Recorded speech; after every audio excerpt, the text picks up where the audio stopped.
Hey everyone, welcome back. As we continuously try to improve all of our products, we've realized that there is a small issue when it comes to installing hydro bumps and bump stops on taller lift heights for JLJTs. So let's see if you guys might have the same exact problem that we've experienced. So with our current product, whenever you're installing these hydro bumps, it's such an easy install, especially for lower lift heights. You just end up cutting off the bump stop tube, and then you'll use your double jam nuts in the actual bump stop kit to wherever that cut line is, and you just jam net it from the upper and from the lower at that point, and then you're good to go. And then you'll just change your stackable section at the lower depending on what you need for your actual bump stop to keep your larger tires from hitting your fenders and inner fenders. So as this works great for smaller lift heights, 0 all the way up to around 3 inches, depending on your tire size and what you need for your actual bump stop.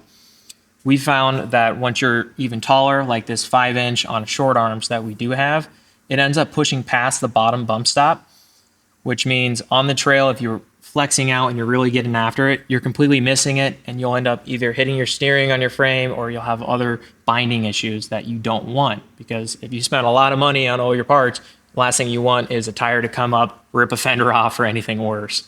All right, with the spring out, you can kind of see we're not even fully flexed yet, and we still have full travel before our bump stop would be all the way up. The bottom stackables on this tall lift height are completely missing the actual bump stop tip by the time it's fully compressed.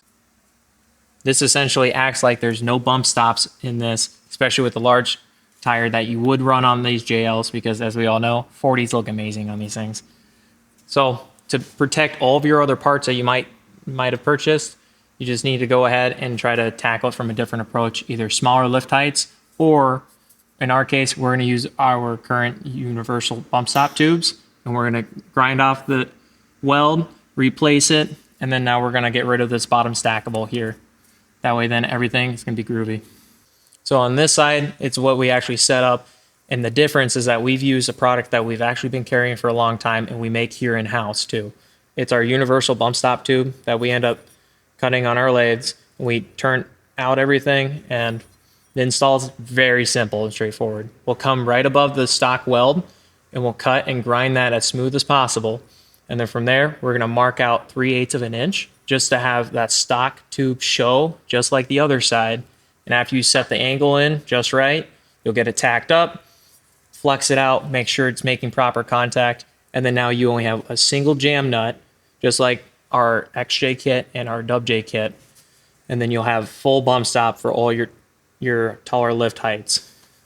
In that case, you make sure any type of steering that you do have, especially if you have larger 2-inch steering, it makes no contact to the frame, and then you won't have any type of damage. And you don't have to run any type of stackable on the bottom either. It just makes direct contact like the stock actual bump stop does on the axle. With everything removed now, before we actually start this cut, we're going to start measuring. So we're going to take any type of reference point, we're going to zero out our angle, and then we're going to come in and we're going to annotate the angle from front to rear and from left to right. That way we put this as close to the stock position as possible. And then when we go in to tack it in, we're just going to triple check our measurements constantly until we are as close as we can be. Get it all tacked in, flex this out, double check that it's making center contact when we're at full bump, and then we'll be ready to get it burnt in by a professional welder. All right, now that we had all the grinding happen, as you can see, this small thin line is starting to build or show in between the material itself. That's the actual material wall itself. So we're going to go ahead and see if I can get a hammer and chisel on this and break it free. This backside, I don't see the line yet, but I think we're close enough. We might be able to break it. If not, I'm just going to go back in with the grinder and clean it off until it is showing.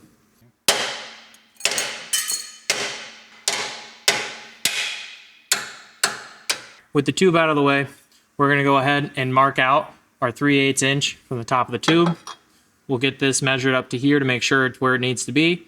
And then we'll adding one tack, and then we'll mark the angle and get that tacked in. Mark the other one, get that tacked in.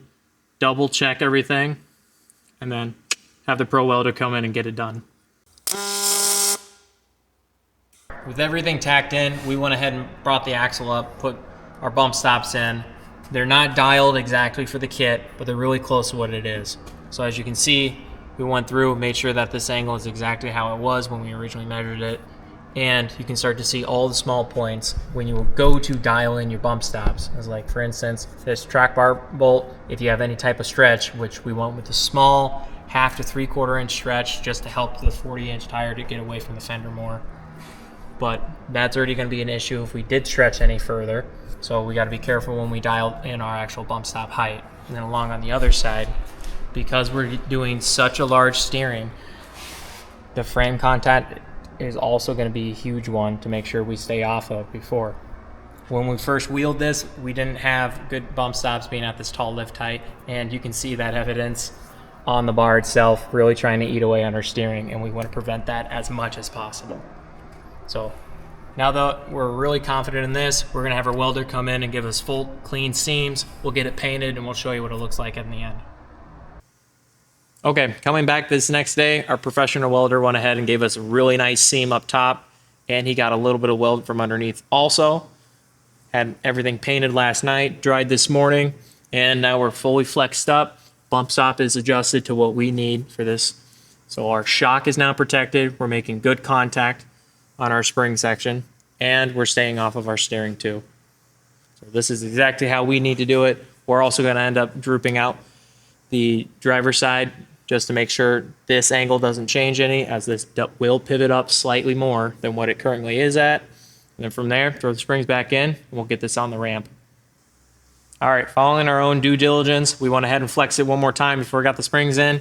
And as you can see, before at full bump, we looked fine, but we're already way too close on the frame section. So we actually need to come down another 1.5 inches for what the shock shaft is showing and for what the hydro bump is showing. So we're gonna go ahead and make that tweak, and then we'll get the springs in. Now that everything is all set up and we went ahead and took care of all the bump stop, we're gonna drive this thing up the ramp, see what we get, ensure that actual tire flex compared to the fender and such. And we'll also check our score at the same time, see what this bad boy gets. So Camera Garage is gonna give me a thumbs up once my bump stop's fully set. I even got a tire in the air. Looks like we're around somewhere close to 60 to 70. Which is pretty dang decent for this on short arms. Not too bad. Yeah. If you need this product or anything else, check out ironrockoffroad.com.